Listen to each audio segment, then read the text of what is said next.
Ini kita akan mempelajari mengenai gelombang ya. Jadi gelombang itu sebenarnya dibagi menjadi beberapa bagian, tergantung dari apa yang kita tinjau. Nah, kalau misalkan kita mau tinjau gelombang ini dari segi arah medium rambatannya, maka gelombang itu dibedakan menjadi dua. Kalau mau kita lihat dari arah rambatannya juga dibedakan menjadi dua. Tapi terlebih dahulu kita harus tahu apa itu gelombang, ya. Jadi gelombang itu dia pada dasarnya merupakan getaran yang merambat, ya. Jadi definisi sederhana dari gelombang itu adalah getaran yang merambat, ya.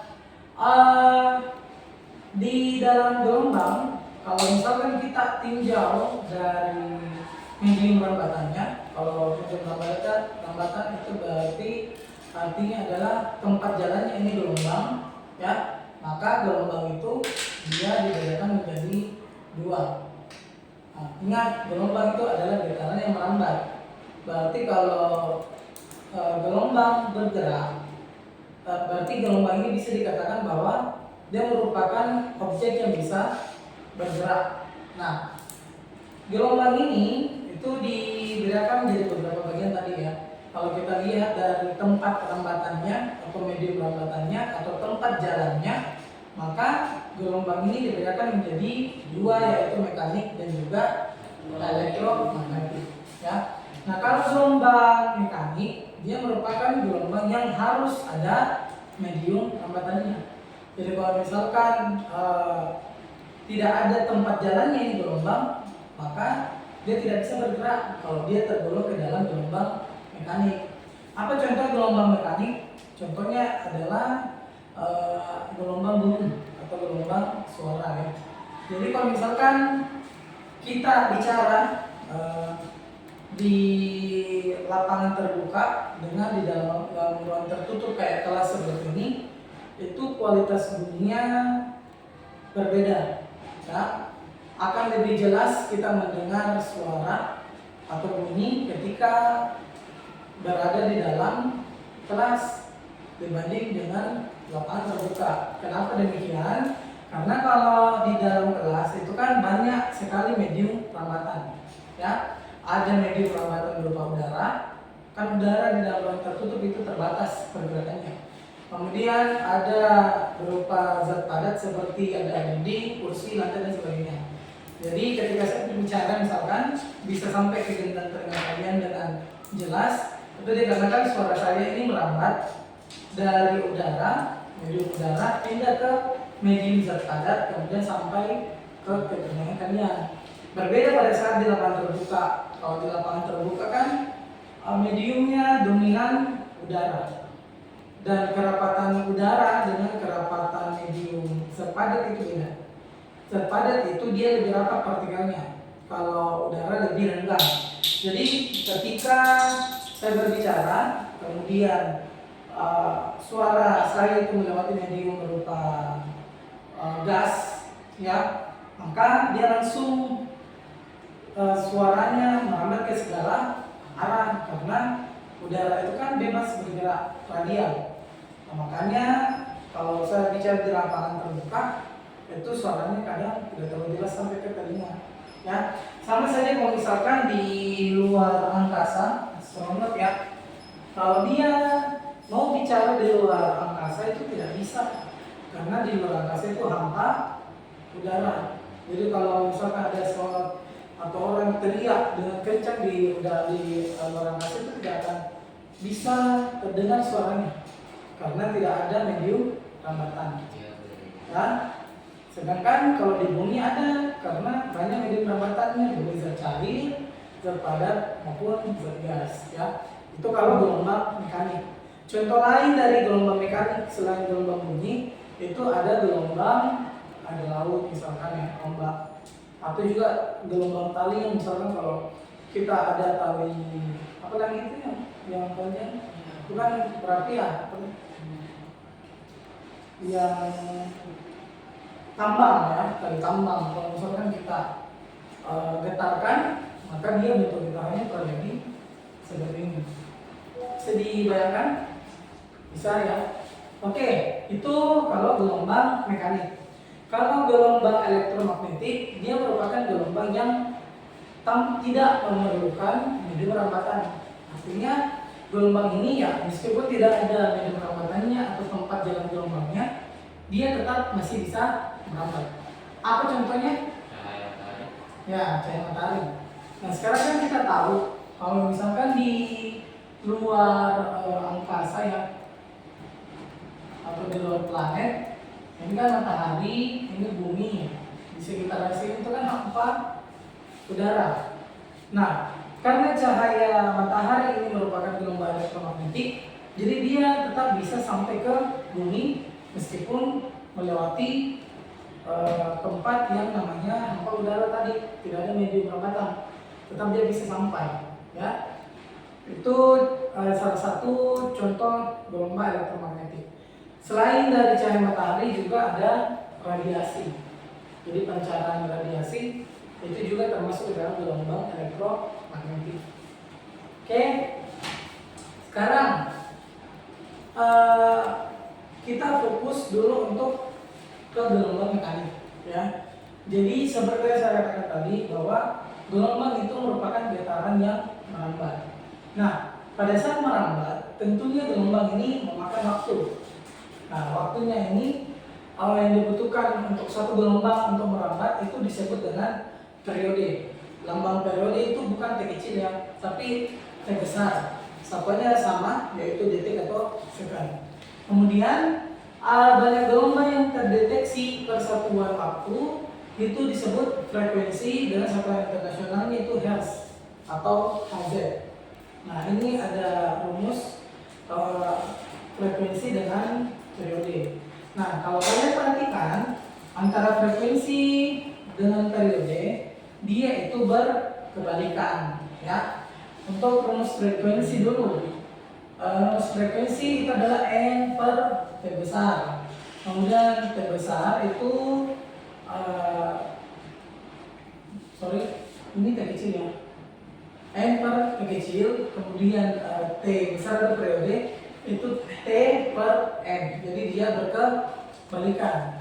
Frekuensi itu adalah banyaknya getaran per waktu ya, per satu waktu. Sedangkan periode itu adalah waktu yang dibutuhkan untuk satu getaran.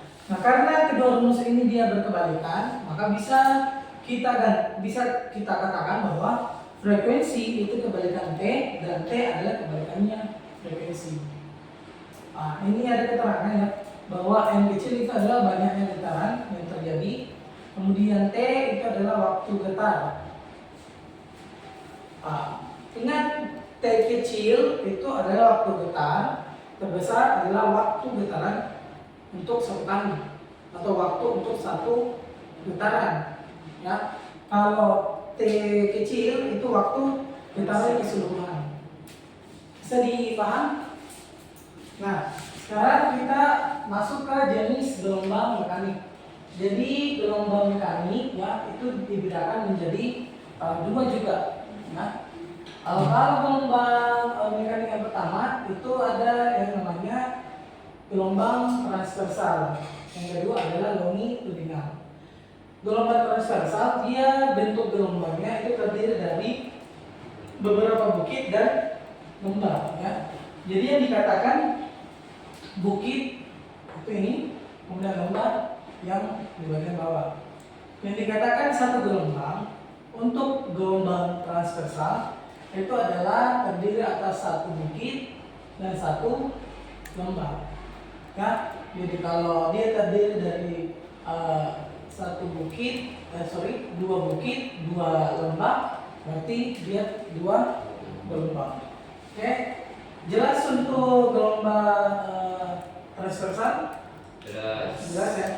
Oke, untuk yang kedua ada gelombang longitudinal.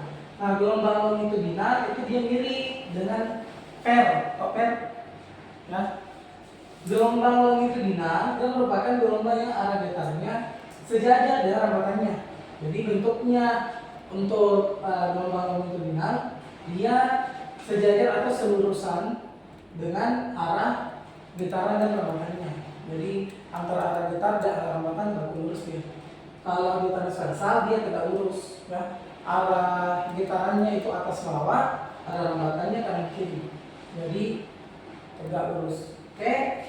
Sekarang kalau di gelombang transversal dia kan terdiri dari satu bukit, satu lembah. Itu dikatakan satu gelombang. Tapi kalau di longitudinal yang dikatakan satu gelombang itu apabila gelombangnya terdiri atas satu rapatan dan sama satu renggangan. Jadi untuk gelombang longitudinal dia terdiri atas rapatan dan renggangan, ya. Jadi dia dikatakan satu gelombang kalau ada satu rapatan, satu renggangan. Jadi kalau ada satu rapatan, dua renggangan, ya, atau mungkin dua rapatan satu renggangan, berarti dia satu setengah gelombang. Nah, bisa dipaham? Oke.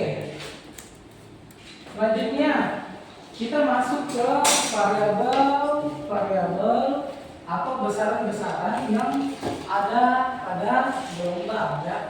Yang pertama ada yang namanya amplitudo.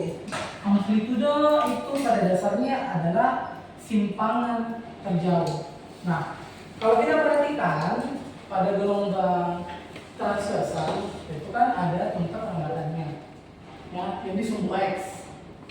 Kemudian untuk arah rambatannya kan ke sumbu X, sedangkan arah getarannya ke sumbu Y. Nah, arah getaran terjauh atau hempasan yang paling jauh atau titik puncak, ya, titik puncak di sini itu disebut sebagai amplitudo. Amplitudo satuan internasionalnya adalah meter. Kemudian untuk panjang gelombang itu nama lainnya adalah lambda, ya. Jadi lambda atau panjang gelombang itu satuannya adalah meter. Jadi kalau misalkan kita ketahui, ya, misalnya ini panjang gelombang dari titik A sampai ke titik B itu misalnya 2 meter, ya. Berarti kita lihat dulu ada berapa banyak lambda atau gelombangnya. Berapa banyak gelombangnya ini? 2,5. 2,5. Bisa 2,5. Berapa, coba Fahmi berapa? Berapa gelombang? Satu. Ini kan 1, 2, setengah. Kenapa ada setengah? Iya, 2 berapa? 2,5. 2,5. Kan kalau satu gelombang, satu bukit, satu lokal. Nah, ini kan tidak sampai satu bukit, setengah. Berarti 2 seperempat. Ya, 2 seperempat. Berarti 1/4 lambda sama dengan 2 meter. Nah, berapa lambdanya? Kita cari. 4 kali 2 21, 9/4 lambda sama dengan 2 meter. Berarti lambdanya 2 kali 4 8. 9 pindah jadi 9. Berarti lambdanya dengan 8/9 meter. Bisa dipaham? Ya, ini contoh dari penentuan panjang gelombang, ya. Kemudian cepat merambat gelombang, ya. Cepat merambat gelombang sama variabelnya. Kalau di fisika itu tetap V, satuannya meter per second. Nah, kalau kalian masih ingat tentang gerak lurus peraturan GD, dia kan rumus fisikanya itu adalah S sama dengan V kali T. Berarti kalau saya mau cari kecepatan, variabel T pindah ke kiri jadi bagi. Ya, kalau pindah ke sini jadi S per T sama dengan V. Berarti jarak per waktu. Nah, kita tahu kalau jarak tadi untuk di gelombang, berarti dia melambangkan panjang gelombangnya. Berarti kita ganti S jadi lambda, maka kita beroleh lambda per T sama dengan V. Jadi paham? Oke, sekarang beda fase. Beda fase itu merupakan posisi titik dalam gelombang yang dinyatakan sebagai sudut fase.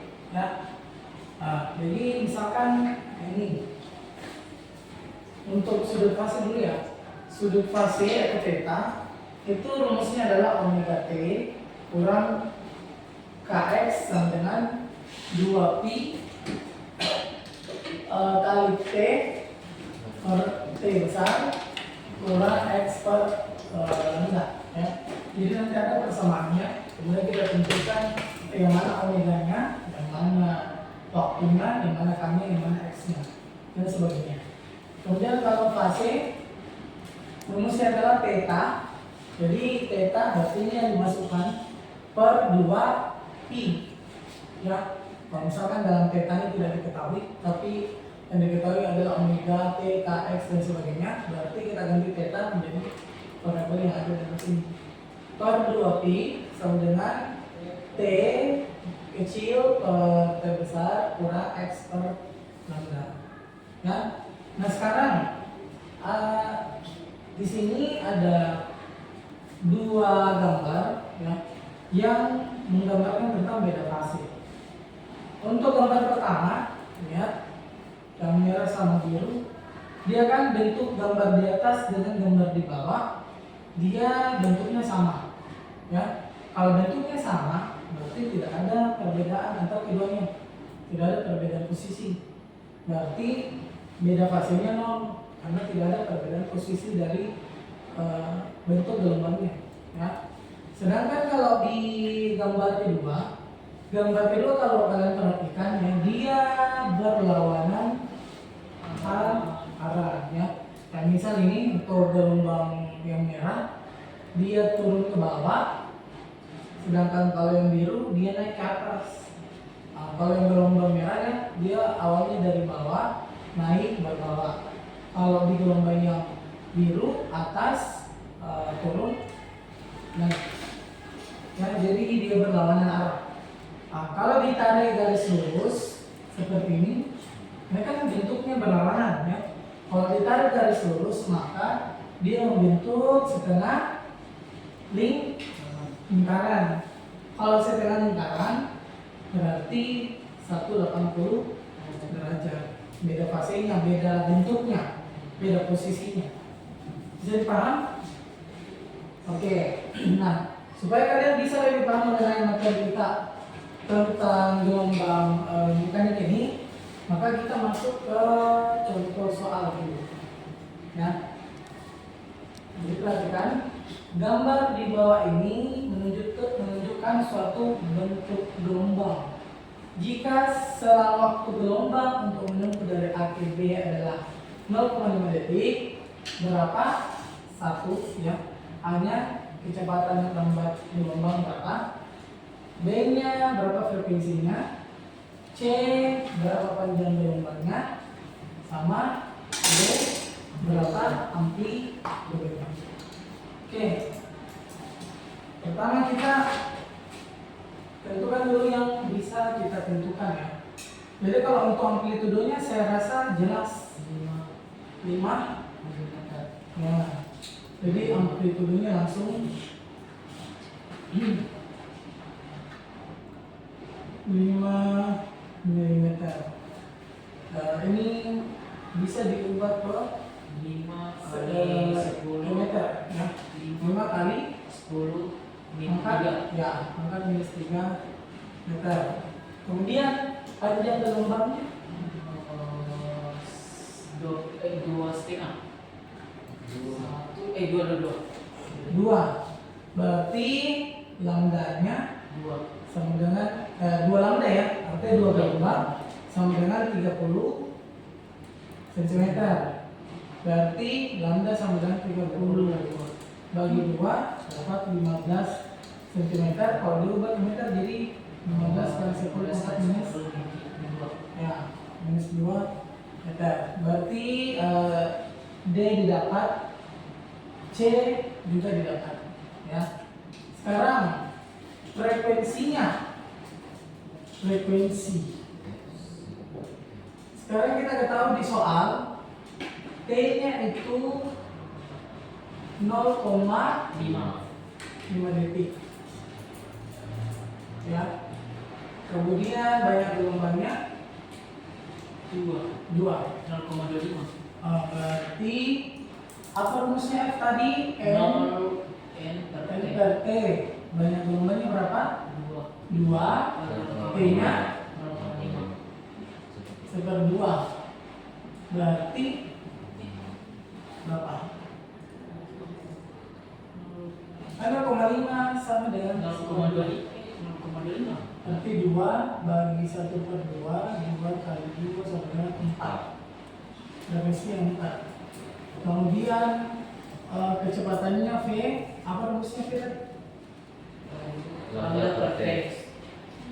Lambda Per T. per T. Oke.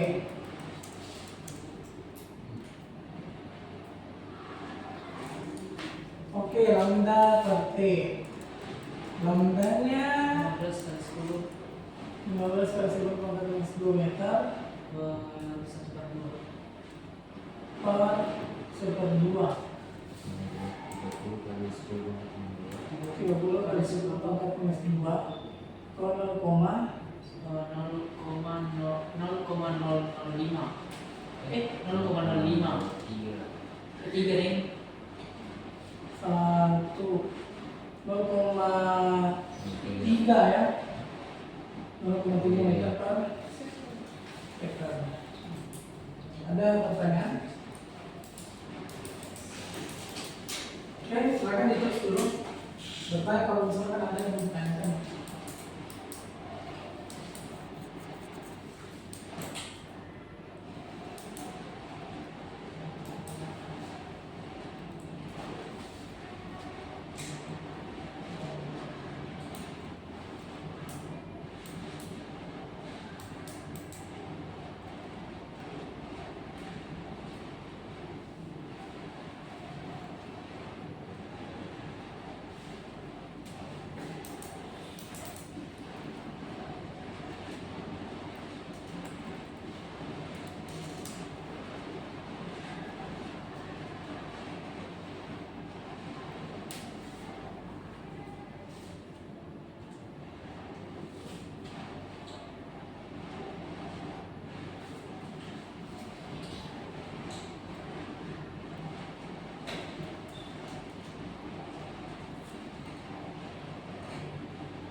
Sekarang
sudah.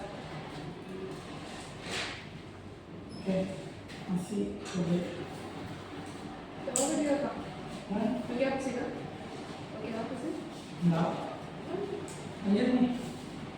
Oke, untuk nomor 2 ya, perhatikan dua gabus berjarak 12 meter satu sama lain di atas permukaan laut. Dua gabus tersebut bermain sebanyak 30 kali dalam waktu 10 detik. Sebuah gabus berada di bukit gelombang, ya ini, sedangkan yang lain di lembah gelombang, seperti di bawah. Antara kedua gabus terdapat satu bukit gelombang, berarti ini satu bukit. Kemudian sedangkan yang lain di lembah gelombang. Ya, satu bukit dan satu lembah, berarti satu bukit, satu lembah. Pertanyaannya, hitunglah cepat rambat gelombang air laut tersebut. Nah, jadi kalau misalkan kita gambarkan bentuk dari instruksi soalnya, berarti model gambarnya itu kurang lebih seperti ini ya. Jadi ada dua gabus, satu di atas bukit, satu di lembah. Kemudian di antaranya terpisah oleh satu lembah sama satu bukit. Jarak dari gabus pertama ke gabus kedua 12 meter. Kemudian dikatakan juga bahwa banyaknya getaran karena dia katakan turun naik, berarti bergetar itu sebanyak 30 kali dalam waktu 10 detik. Kemudian ditanyakan di soal apa ya? Cepat lambat gelombang. Oke, saya kasih kalian waktu 5 menit untuk cari berapa cepat lambat gelombangnya karena sudah ada rumusnya tadi. Coba cari dulu.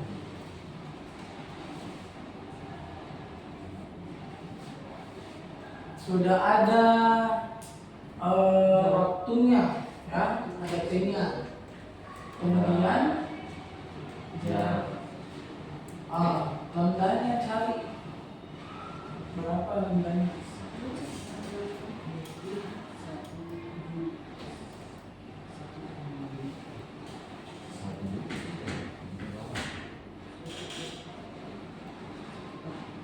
Berapa gelombang ini? 1,5. 1,5?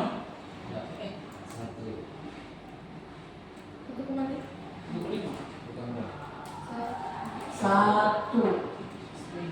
Ya. Berarti 1,5 lambda sama dengan 12 meter.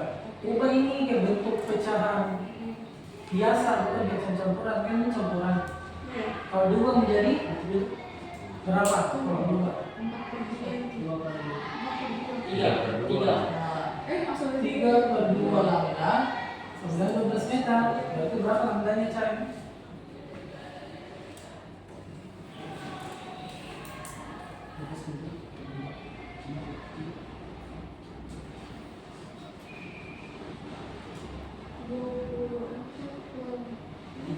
Itu berarti hasilnya 8 meter.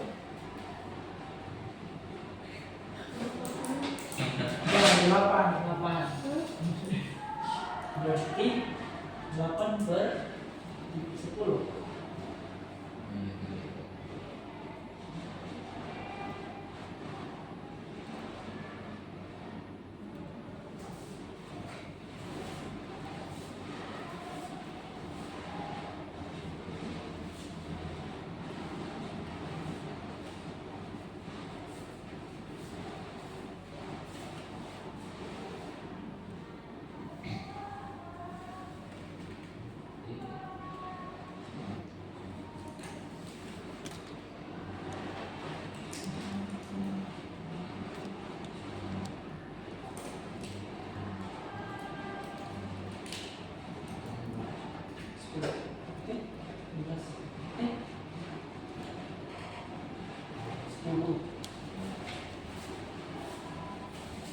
Itu seterusnya kan dari mana?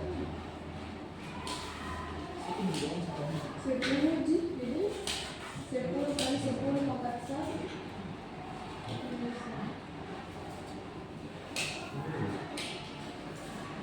Pakai T besar ini ya.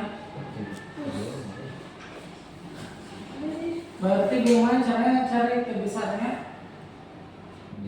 Periode P 9 Lambda per T kecil per per N. Berarti berapa ya? 10 bagi 30. 10 per 10 Bagi 30. per Bisa ditulis 30. 1,3. Berapa? 3. Satu per 3. Ah, Oke. Oh ya. 3.